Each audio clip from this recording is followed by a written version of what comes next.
I was the son of Dr. Ken Krabbenhoft in the microbiology department. Came to Mankato as a family when I was in the 4th grade. Lived there all the way through graduating from Mankato West High School, and probably never missed a Rummy Macius wrestling match or a Butch Raymond basketball game. I'd sit in my dad's labs in the biology department in the summertime. And I went away to Concordia College, largely to play basketball. It was there that I found out what I really wanted to do. My brother fell out of a tree when I was 16 years old. He broke his back, and I spent most of that summer helping my mom and my dad tend to my brother Paul. He went on to Minnesota State, then on to the University of Minnesota for medical school, and is now practicing as a physician from his wheelchair. But that really exposed me to hospitals and to the staff and the people that are surrounding hospitals. So I spent 2 years in hospital administration training, and then I did an internship back at Emmanuel St. Joe's in Mankato and pursued my master's degree all at the same time. My family affiliation to the school was always important, and obviously with my father being a senior tenured microbiologist there, we had a lot of pride in the school and our family's association with it. Coming home to Mankato and Minnesota State, I could sort of pay back my folks and try to be a little help around the house, but also get a great education.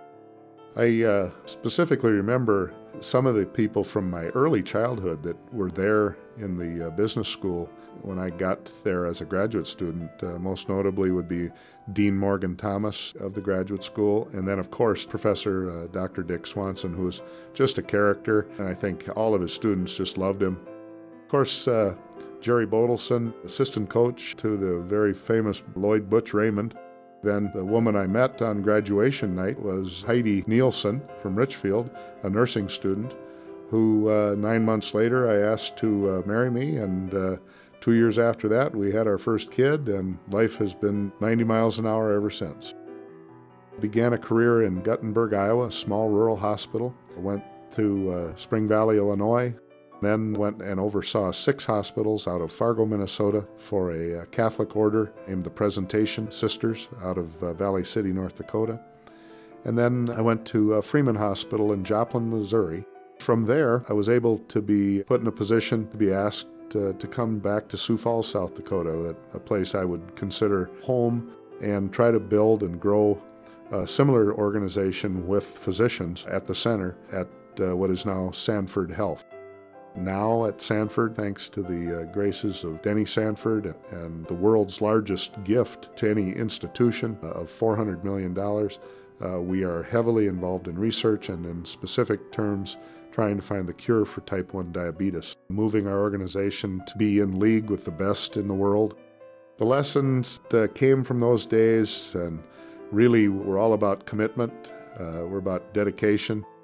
It's real important for me to say that Minnesota State is responsible as anything else, either in my upbringing or my academic pursuits or in my experiences, for what I feel has been a humble but exciting adventure in a career and a life that has yielded so many things that I'm thankful for, and a lot of it goes back to Minnesota State.